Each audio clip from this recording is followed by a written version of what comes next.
यो 6वटा यो 7वटा पिक्चर छ हो यो 7वटा पिक्चर कहाँ छ भनेर खोज्ने हो यो पिक्चर भाइ भिडियो बनिरहेछ टिचरले बोल्नु दियो अब यो 7वटा पिक्चर छ यो 7वटा पिक्चर चाहिँ ठ्याक्क कहाँनिर छ खोज्नु पर्यो हामीलाई क्वेशन कसरी सोध्छ भन्दा find out which of the figure A, B, C and D can be from the pieces given in figure X क्वेशनले क्लियर भन्छ कि यो चित्र X मा भएका टुक्राहरू यो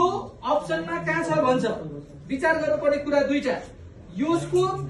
ठ्याक्कै सेम टु सेम राख्दिन पनि सक्छ कुनै पिक्चरलाई उल्टो राख्न सक्छ कुनै पनि पिक्चरलाई रोटेट गरेर राख्दिन पनि सक्छ है यो कुरामा हामीले ख्याल गर्नु पर्यो यहाँ मध्येको यो पिक्चर हेर त एउटा यो भइहाल्यो यो तीनटा यो 4वटा ट्रायंगल छ भनेपछि हाम्रो आन्सर कुन आइदियो आन्सर के आइदियो सी